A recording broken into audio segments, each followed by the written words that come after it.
Terima kasih Bapa yang baik. Kami bersyukur kepada Engkau. Kami buka hati kami untuk firman-Mu pagi hari ini. Di dalam nama yang kudus, di dalam nama Tuhan Yesus. Haleluya. Amin. Shalom Bapak Ibu Saudara sekalian. Saya mau ngajak kita buka satu firman Tuhan. Mazmur pasal yang ke 22 Saudara.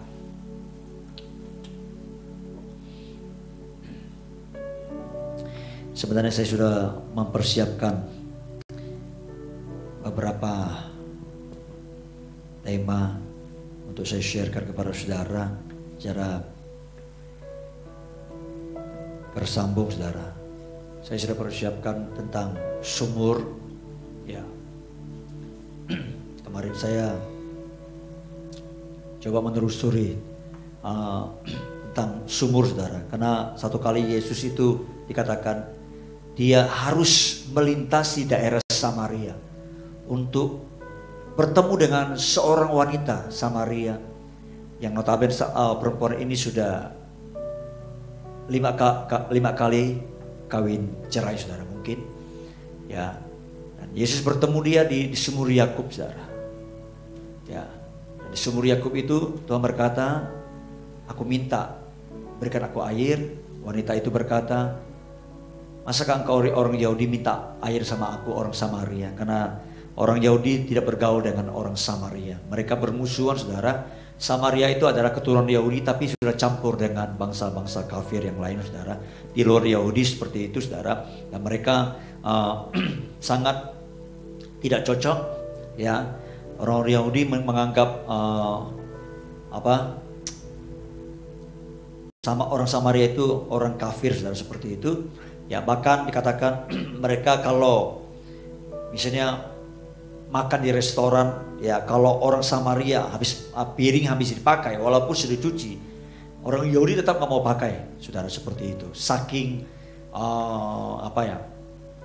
kalau sekarang itu fanatik sekali, bahkan mungkin disebut rasisme ya, seperti itu saudara. Golongan ini yang paling baik.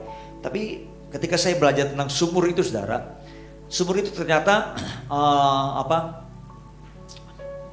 tempat orang berkumpul ya. Sumur itu juga menjadi warisan. Kalau saudara tahu, Ishak juga menggali kembali sumur-sumur Abraham. Bahkan sumur itu sangat berharga sehingga diperebutkan ya.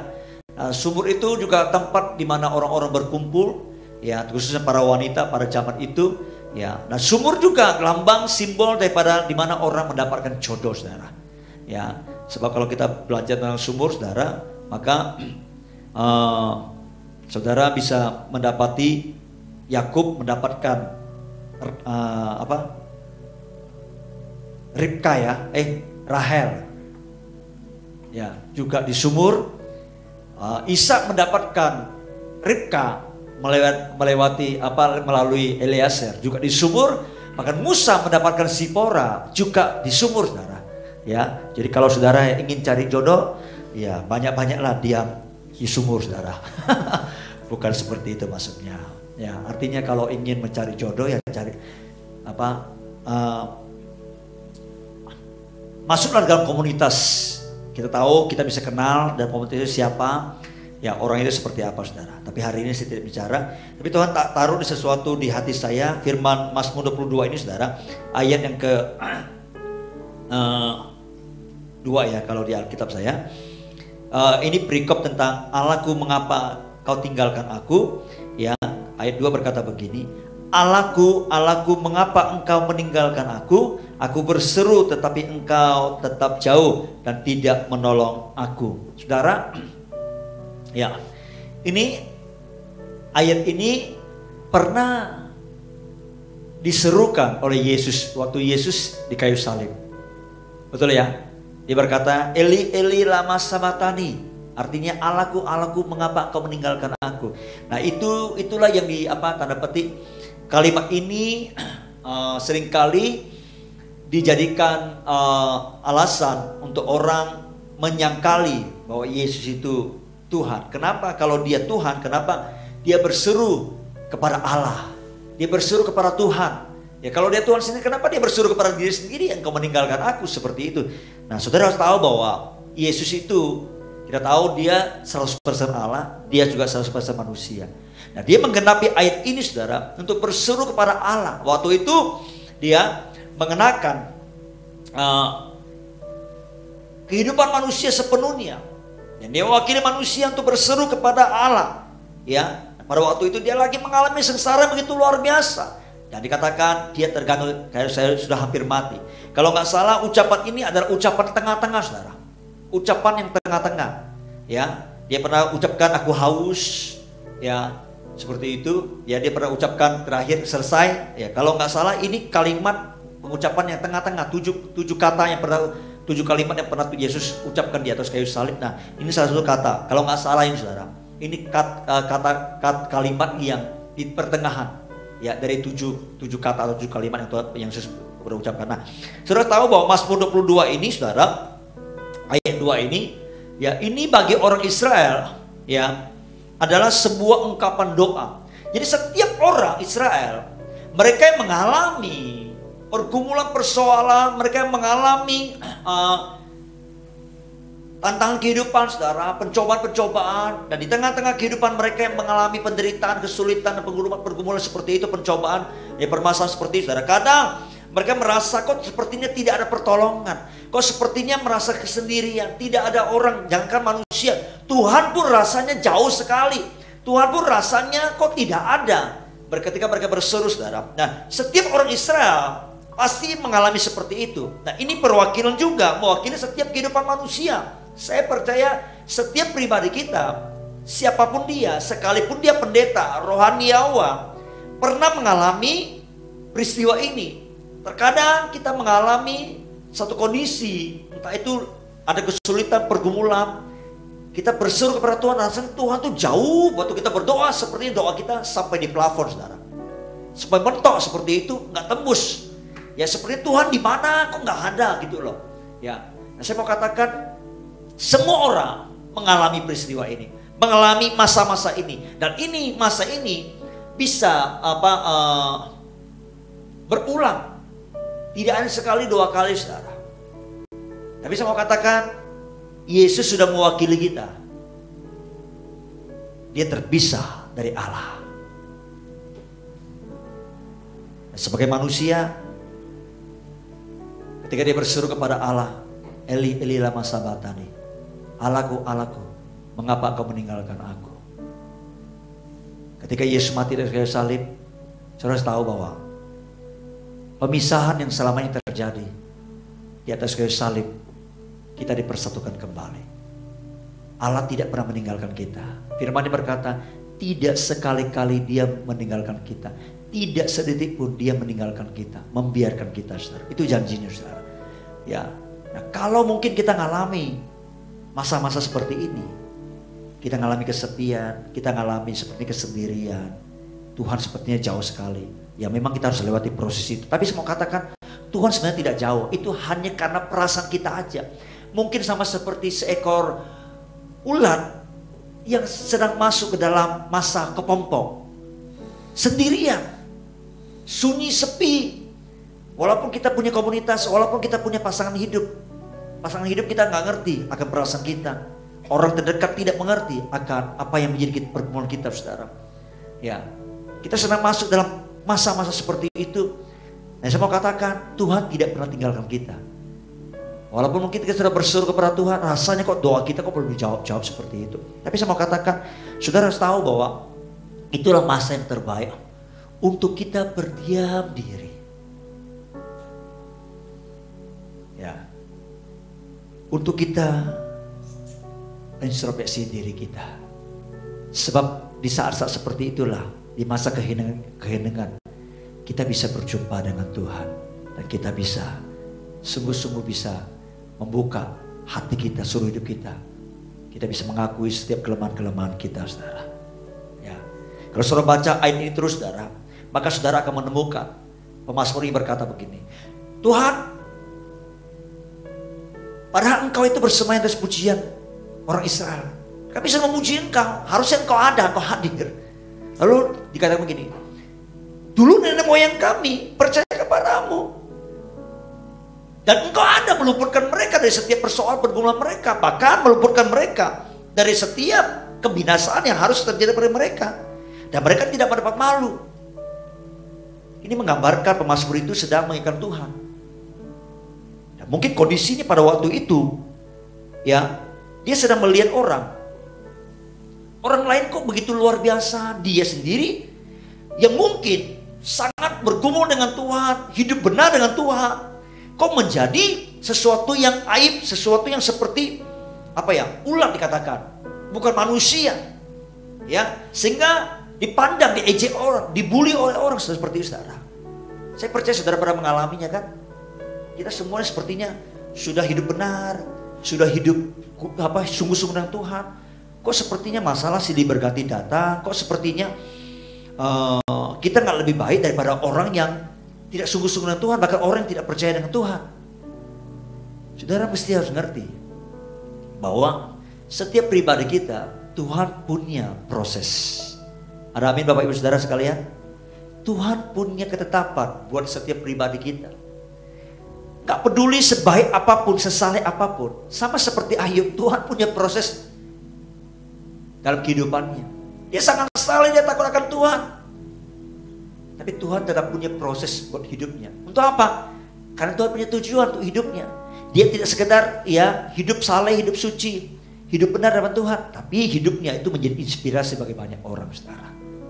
Nah, saya percaya kehidupan kita juga seperti itu. Kita diproses, kita diizinkan mengalami kesendirian, kesepian seperti itu, seperti ulat dalam kepompong, sudah seperti itu. Saya percaya karena Tuhan punya tujuan supaya hidup kita ini bisa mencerminkan kemuliaan Tuhan, menampakkan kemuliaan Tuhan ke depan, menjadi berkat bagi banyak orang, sehingga orang banyak bisa melihat ada Yesus, ada Tuhan dalam hidup kita, saudara. Ada amin Bapak Ibu Saudara sekalian. Jadi jangan merasa saudara ditinggalkan oleh Tuhan, jangan merasa saudara tidak dihiraukan oleh Tuhan, ya. Nah, satu lagi Mazmur 73, saya bukakan buat saudara. Ada satu kasus yang juga dihadapi oleh orang benar, saudara. Mazmur 73, ya, dikatakan berikutnya itu pergumulan dan pengharapan. Ini dari seorang pemazmur bernama Asaf. Dikatakan begini, sesungguhnya Allah itu baik bagi mereka yang tulus hatinya, bagi mereka yang bersih hatinya.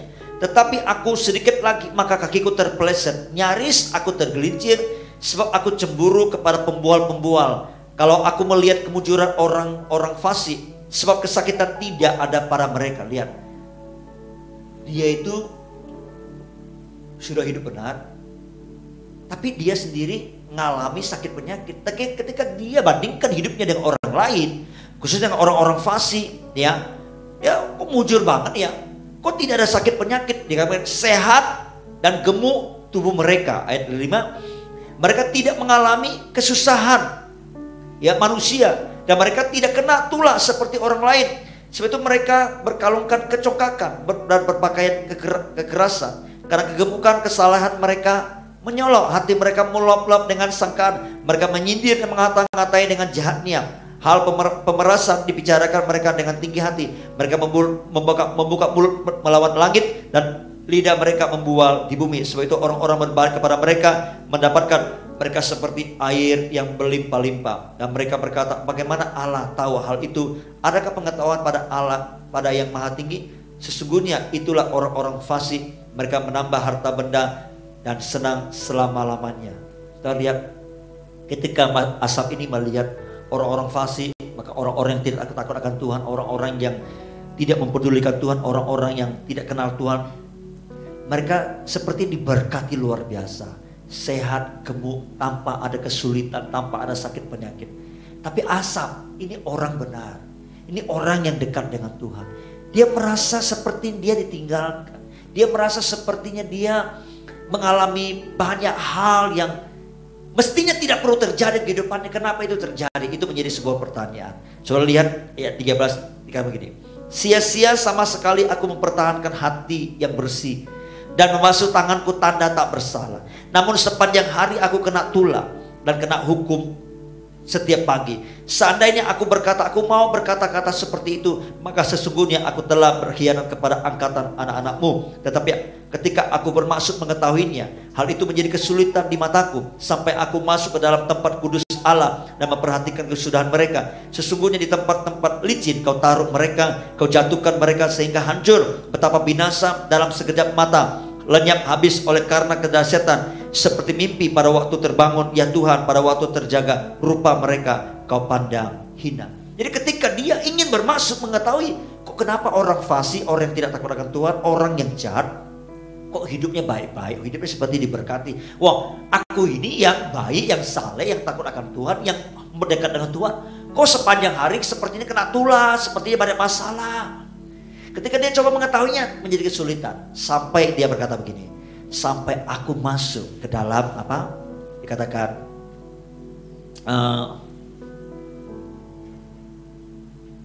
sampai aku masuk ke dalam tempat kudus Allah. Jadi kalau kita mau mengetahui kehidupan, membandingkan hidup kita dengan orang lain, tanda petik, sebenarnya ya tidak perlu kita membandingkan hidup kita dengan orang lain, tapi ini kenyataan sekali, ya kan? Asap juga mengalaminya. Kalau kita ingin membandingkan hidup kita dengan orang lain, bandingkanlah di dalam hadirat Tuhan. Walaupun hari ini kita nggak punya apa-apa, nggak sekaya dengan orang-orang fasik, nggak sekaya dengan orang-orang yang tidak takut akan Tuhan. Orang-orang yang masih hidup dalam dosa, mereka seperti diberkati, mereka sukses, mereka berhasil. Kita sepertinya nggak punya apa-apa dan hidup dalam kesusahan pergumulan. Tapi ingat baik-baik, di dalam hadirat Tuhan kita bisa melihat kehidupan kita nilainya seperti apa, dan kehidupan mereka nilainya seperti apa. Dikatakan mereka itu nanti akan binasa. Tapi kita tidak mengharap kebinasaan mereka, saudara. Tentu yang saya masukkan hari ini adalah, kalau kita mengalami kesulitan, ayo belajar masuk ke hadirat Tuhan. Ingat, Tuhan tidak pernah meninggalkan kita. Karena itu jangan biarkan perasaan saudara mengontrol hidup saudara. Apalagi saudara merasa Tuhan jauh, Tuhan sepertinya tidak ada. Saya mau katakan, Tuhan ada dalam kehidupan kita. Bahkan Dia berikan Roh Kudusnya tinggal di hati kita, saudara. Amin. Karena itu jangan pernah memandang orang lain, pandanglah Tuhan. Itulah sebabnya pemazmur berkata begini, kalau aku melayangkan mataku ke gunung-gunung, dari manakah datang pertolonganku? Pemazmur berkata, pertolonganku datang dari Allah, penjaga Israel, yang tidak pernah terlelap, tidak pernah tertidur. Ayo, arahkan mata hati kita kepada Tuhan, saudara. Ya, saya percaya setiap pribadi kita pasti punya pergumulan tersendiri. Tapi biarkan dalam pergumulan itu kita tetap percaya bahwa Allah ada bersama dengan saudara dan saya. Sejak kita percaya Yesus, kita sudah tidak terpisah dari Allah. Dan Allah tidak tinggalkan kita, saudara. Itu janjinya. Amin. Dia akan menyertai kita sampai kesudahan akhir zaman. Apapun yang terjadi di kehidupan kita, Dia bersama dengan kita, saudara. Percaya itu, pegang kuat-kuat janji Tuhan ini, saudara. Ya, sekalipun saudara mungkin merasa ya saudara berseru seperti Tuhan tidak menjawab, sepertinya Tuhan jauh sekali. Tapi saya mau katakan sekali lagi, Dia tidak jauh, Dia mendengarkan seruan saudara. Karena itu jangan berhenti, tetap percaya bahwa Dia ada bersama dengan saudara. Dalam keadaan apapun, tetap baik adanya, karena Dia ada bersama dengan saudara. Amin. Ayo kita datang kepada Tuhan.